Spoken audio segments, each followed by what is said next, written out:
Double Guinness world record holder Somaiya group of institutions और MSPM group प्रस्तुत करता है सोमैया इंस्टीट्यूट ऑफ फार्मेसी। अब भद्रावती में फार्मेसी का शिक्षण लेकर अपना भविष्य संवारे। Admission open for B pharm and D pharm. B pharm करे 4 वर्ष में और डी फार्म करे 2 वर्ष में, प्रति वर्ष एकदम किफायती फीस में। बी फार्म के लिए 12वीं साइंस पास तथा MHT CET के माध्यम से तथा डी फार्म के लिए 12वीं साइंस पास विद्यार्थी प्रवेश ले सकते हैं। OBC तथा ओपन कैटेगरी की लड़कियों के लिए 100% scholarship. Schedule caste, schedule tribe, nomadic tribe, विमुक्त जाति, special backward class and denotified tribe के लिए free admission against government scholarship.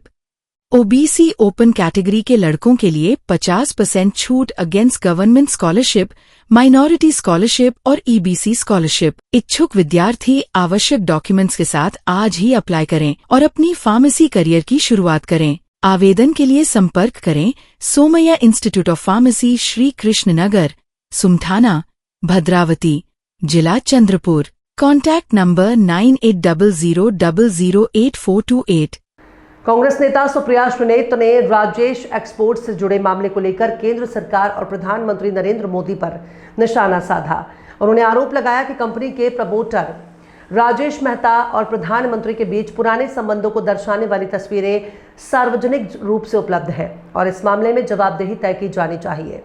Shrinate ने दावा किया कि कंपनी के वित्तीय लेन देन और राजस्व आंकड़ों को लेकर गंभीर अनियमितताओं के आरोप सामने आए हैं और इसी बीच बाजार नियामक सिक्योरिटीज और एक्सचेंज बोर्ड ऑफ इंडिया द्वारा राजेश एक्सपोर्ट्स और उसके प्रमोटरों के खिलाफ की गई कार्यवाही चर्चा का विषय बन गई है।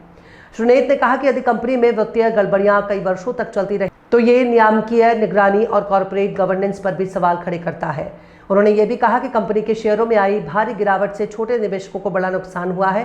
कांग्रेस प्रवक्ता ने सरकार पर क्रॉनी कैपिटलिज्म को बढ़ावा देने का आरोप लगाते हुए पूछा कि निवेशकों के हितों की रक्षा के लिए क्या कदम उठाए गए हैं। उन्होंने प्रधानमंत्री के भ्रष्टाचार विरोधी नारों का हवाला देते हुए सरकार से इस पूरे मामले पर स्पष्ट जवाब देने की मांग की। वहीं सरकार की ओर से इन आरोपों पर आधिकारिक प्रतिक्रिया का इंतजार है। राजेश एक्सपोर्ट घोटाला और नरेंद्र मोदी, ये कहानी सुनिएगा, क्योंकि एक और घोटालेबाज राजेश मेहता के साथ मोदी जी का पुराना नाता सामने आ रहा है। जिस राजेश मेहता ने 15 लाख करोड़ से ऊपर का स्कैम करके लाखों छोटे निवेशकों की लुटिया डुबो दी, उसके मोदी जी के साथ बड़े घनिष्ठ संबंध हैं। खूब सारे पुराने फोटो वगैरह भी अब सामने आ रहे हैं।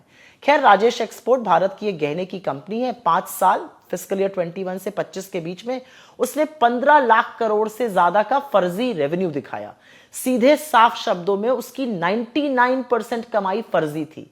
कंपनी ने अपनी विदेशी सब्सिडरीज, खासतौर से जो स्विस सब्सिडरी थी, उससे बड़ा रेवेन्यू दिखाया, पर उसके पास ना तो कोई इनवॉइस था, ना किसी ग्राहक का डिटेल था, ना इन्वेंट्री थी, ना ही कोई खरीद फरोख्त की कोई पुष्टि हो रही थी। प्रमोटर से जुड़ी कंपनियों में बिना मंजूरी के, बिना खुलासे के धड़ल्ले से फंड ट्रांसफर किए गए और इसीलिए 3 जून 2026 को सेबी ने अपने 109 पन्ने के आदेश में कंपनी के मालिक और चेयरमैन राजेश मेहता के साथ ही साथ कंपनी पर भी इंडियन मार्केट में ट्रेडिंग करने से बैन लगा दिया। स्टॉक 80% गिर गया। एक ही दिन में शेयर होल्डर्स की 12,726 करोड़ की संपत्ति स्वाहा हो गई। हमेशा की तरह छोटे निवेशकों ने बड़े घोटालों की कीमत चुकाई।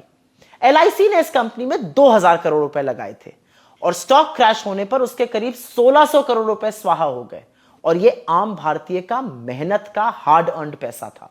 यह घोटाला 5 साल तक नरेंद्र मोदी की नाक के ठीक नीचे चलता रहा। प्रधानमंत्री राजेश मेहता के साथ फोटो खिंचवाते रहे।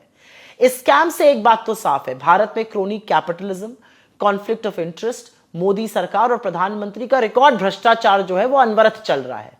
करोड़ों का चूना लगाकर बड़े बड़े ठग नरेंद्र मोदी की नाक के नीचे से देश से फरार हो जाते हैं और पिछले 12 सालों में उनमें से एक को भी, चाहे वो नीरव मोदी हो या मेहुल चोकसी हो, भारत सरकार वापस नहीं ले पाई है। राजेश मेहता के साथ फोटो खिंचवाने के अलावा प्रधानमंत्री ने क्या इस घोटाले में जो लाखों निवेशकों की मेहनत की कमाई स्वाहा हुई है, उनको बचाने के लिए, कमाई को वापस दिलवाने के लिए कोई कदम उठाया है? क्योंकि आज उनका खोखला और फर्जी नारा न खाऊंगा न खाने दूंगा एक जुमला साबित हो रहा है। असलियत तो यह है कि 15 लाख करोड़ का, 15 लाख करोड़ में 12 जीरो आते हैं, गिनते गिनते उंगलियां थक जाएं, उसका स्कैम करके राजेश मेहता जी का पुराना रिश्ता मोदी जी के साथ, उनके साथ फोटो, हर घोटालेबाज के साथ वैसे मोदी जी का रिश्ता कैसे सामने आ जाता है? कोई मेहुल भाई है, कोई नीरव भाई है, अब ये राजेश भाई भी निकल आए हैं।